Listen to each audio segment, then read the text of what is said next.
This is one of those rare royal stories where I don't need to talk you down from an exaggerated headline, because the real version is genuinely huge on its own. Buckingham Palace has confirmed it.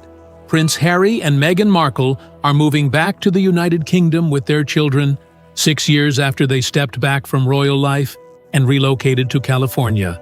This has been independently reported and confirmed by The Telegraph, CNN, CBS, NBC, ABC, The Washington Post, and CBC, all within the last 24 hours. So this isn't speculation, it's about as solid as royal reporting gets. Let's go through exactly what's confirmed, how Charles actually responded, and what this means going forward. If you want more of this kind of fast, accurate royal coverage, consider subscribing. Let's get into it. Here's what's actually confirmed.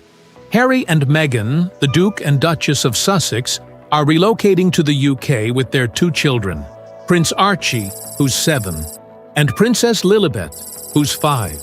They're planning to move into a private, non-royal residence somewhere outside London. The exact location hasn't been disclosed. The transition is expected to happen within the coming weeks, with multiple outlets reporting the timing is specifically tied to getting Archie and Lilibet enrolled and settled before the start of the British school year in September. Both children are reportedly already enrolled in a UK school. Importantly, this is being described as an extended relocation rather than necessarily a permanent, forever move, at least based on current reporting.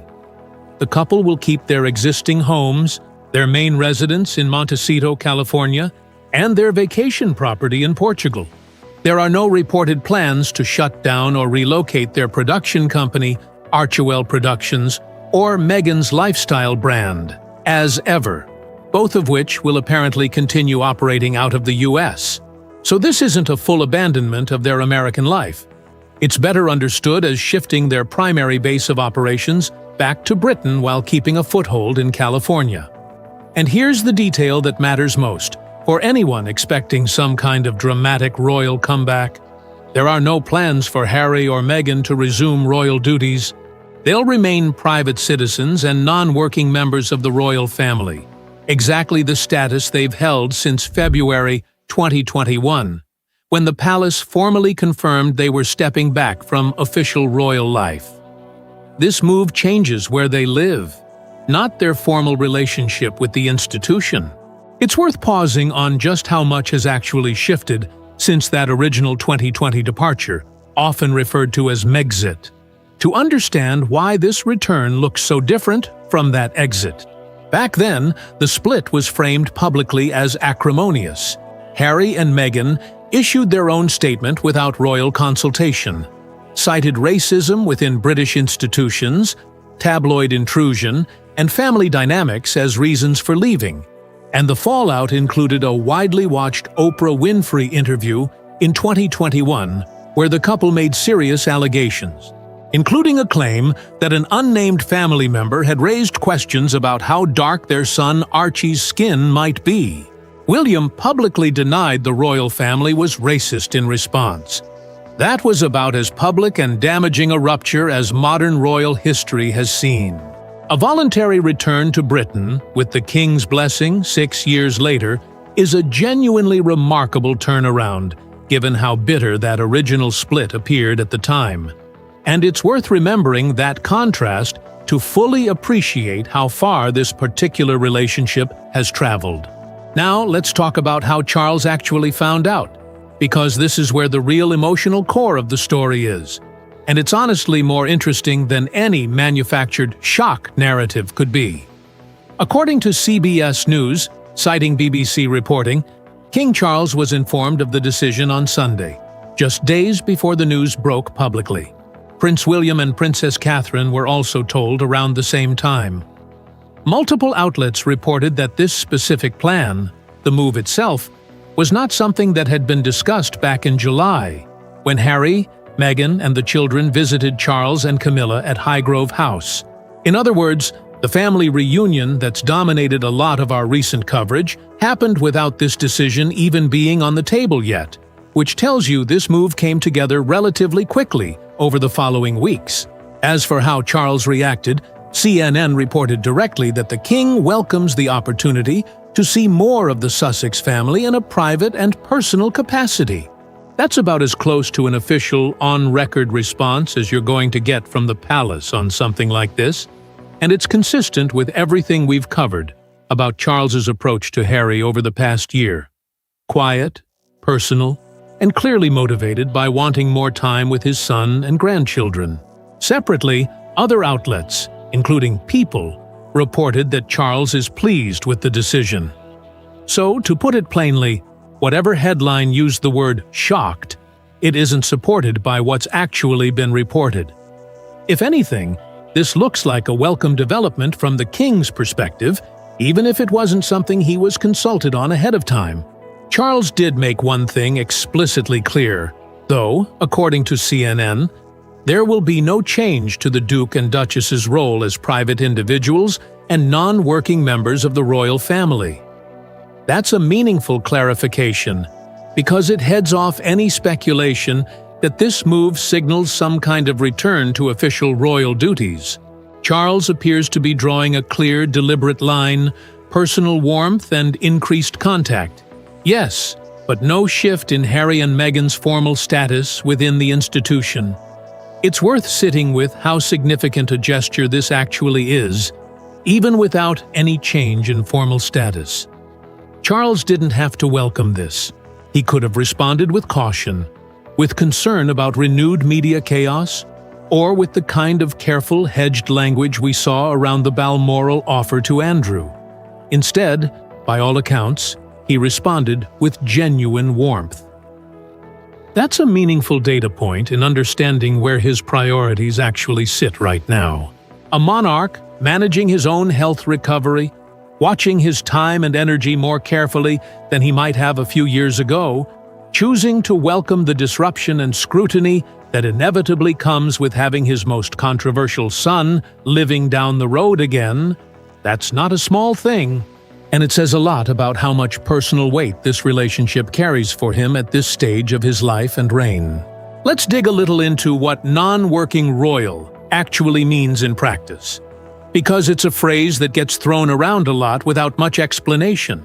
It means Harry and Meghan won't represent the monarchy at official engagements, won't receive public funding for royal duties, and won't take on the kind of ceremonial responsibilities that working royals like William and Kate handle. They retain their titles, Duke and Duchess of Sussex, but functionally operate as private citizens who happen to be closely related to the monarch. Moving back to Britain doesn't change any of that. It's genuinely just a change of address for two private citizens, even if those two private citizens happen to come with an enormous amount of media attention attached. Now here's one of the more complicated, unresolved pieces of this whole story: security.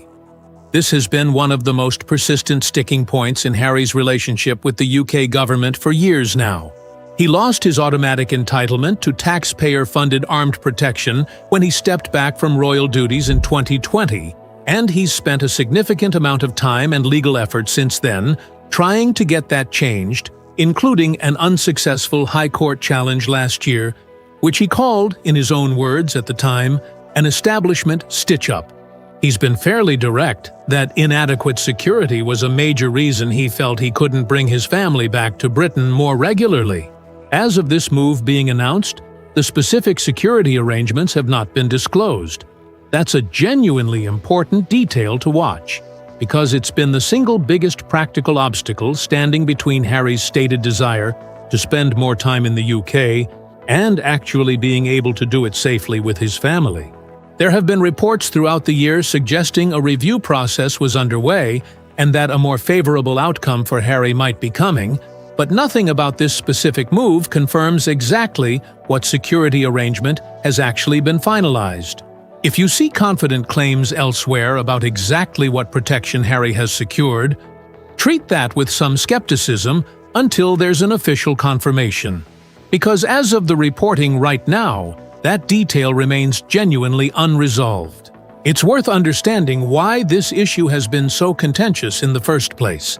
When Harry and Meghan stepped back from royal duties in 2020, The committee responsible for royal and VIP security, known as RAVEC, determined that Harry would no longer automatically qualify for the same level of taxpayer-funded protection he'd had as a working royal.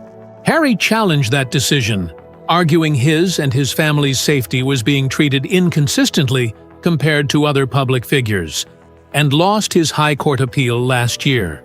Since then, reports have suggested RAVEC was conducting a fresh assessment of his situation, this time evaluating him against the same criteria used for other prominent individuals facing genuine security risks, rather than treating his case as fundamentally different because of his former royal status.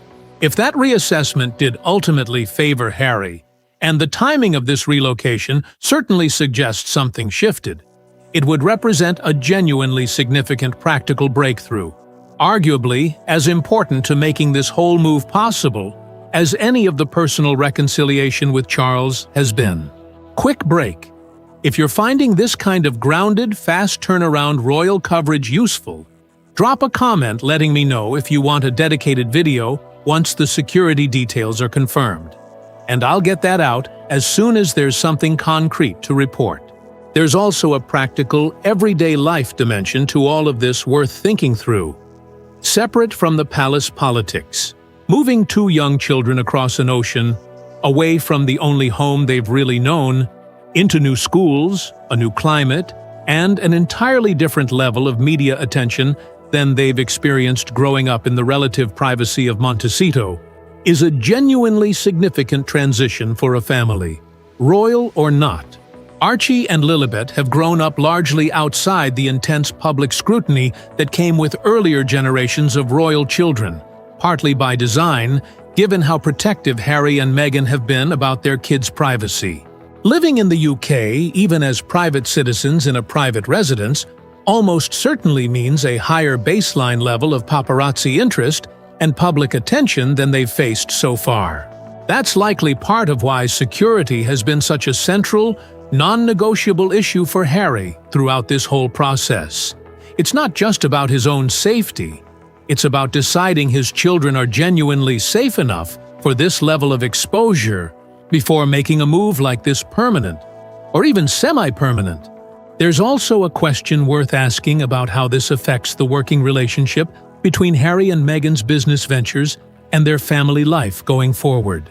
Keeping Archie Productions and as ever based in the US, while the family's day-to-day life shifts to Britain, means a genuinely transatlantic operation, frequent travel, time zone coordination, and presumably a fair amount of remote work for a couple whose public brand has been built heavily around their post-royal California-based reinvention. Whether that arrangement proves sustainable long-term, or whether it ends up pulling the family's center of gravity more firmly back toward one side of the Atlantic over time, is something that will likely become clearer over the next year. But it's a real logistical question sitting underneath all of the family drama and reconciliation narrative that's understandably dominating the headlines right now. There's some important context worth mentioning around timing, too. Just last month, Harry was among several high-profile figures who lost a privacy lawsuit against the publisher of the Daily Mail, which had alleged widespread unlawful behavior by the paper. Harry had testified that the Daily Mail made Meghan's life, in his words, an absolute misery. And after losing the case, he called the ruling a complete and obvious whitewash, adding that the extent to which the court went to clear the Mail was as shocking as it was unwarranted. That's a genuinely bruising public defeat, and it's worth noting that this move back to the UK is happening in the weeks immediately following it. Whether the two things are directly connected isn't confirmed. This move appears to have been building for a while based on multiple reports throughout the year, but it's a striking piece of timing regardless. A very public legal loss followed almost immediately by a very public decision to move back to the country where that loss happened. Let's walk through how we actually got here. Because this move doesn't come out of nowhere, it's the culmination of a pattern we've been tracking closely. Back in July, Harry, Meghan, Archie, and Lilibet visited Charles and Camilla at Highgrove, reportedly the first time in around 4 years that Charles had seen his grandchildren in person. Following that visit, reporting indicated Harry had decided to increase the frequency of his UK trips going forward, driven partly by momentum ahead of the Invictus Games in Birmingham, and partly by how energized he apparently felt after reconnecting with his father. There was also talk of a potential September visit, with discussion about whether Harry might stay at Buckingham Palace after an earlier accommodation dispute during the July trip. And separately, Harry and Meghan have already confirmed a September trip to Manchester for the One Young World Summit and to Dusseldorf for a countdown event ahead of next year's Invictus Games. Seen against that backdrop, this move to relocate the whole family back to Britain isn't really a sudden, isolated decision.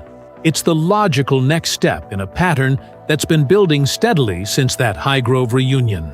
Increased visits, growing momentum around Invictus, and a father who's clearly signaled he wants more time with his son and grandchildren all pointed in this direction, even if the specific announcement still came together faster than some may have expected.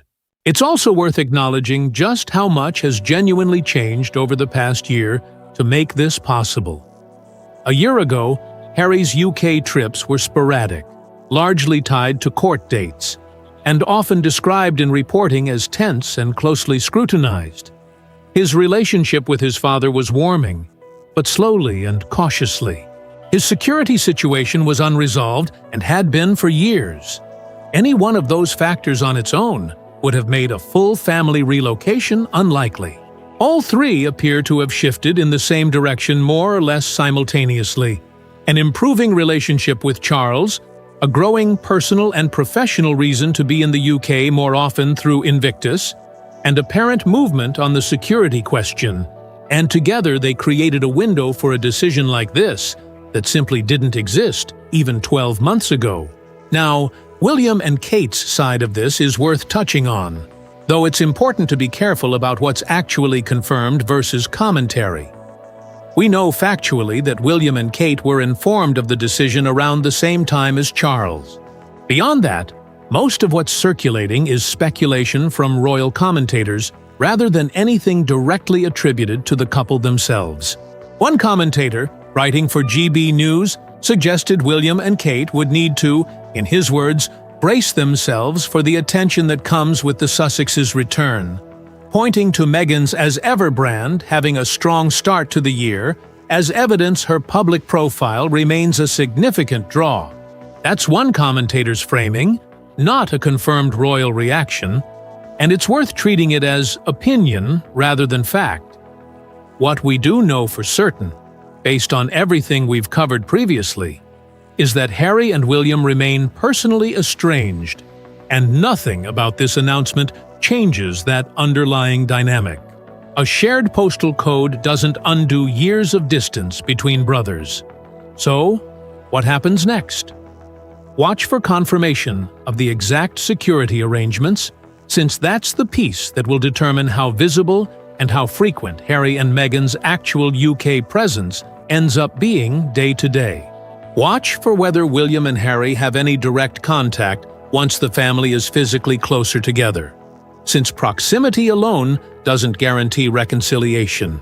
And watch how this affects momentum heading into the Invictus Games countdown events in September, given how closely tied this relocation appears to be to Harry's renewed focus on Birmingham 2027. None of those questions are resolved yet, but they're the concrete threads worth following as this story continues to develop. Likely quickly, given how fast this news has already moved in the past 24 hours. That's the real, confirmed state of things as of August 20th, 2026. Harry and Meghan are coming back to Britain. Charles appears genuinely pleased about it, and the practical details, security most of all, are still being worked out in real time. If there's a major update, and given how fast this is moving, there probably will be one soon, I'll be covering it here, so make sure you're subscribed for that. And if you missed our earlier coverage of the Highgrove reunion and everything that's led up to this moment, I covered that in full detail in another video. You can check it out by clicking right here.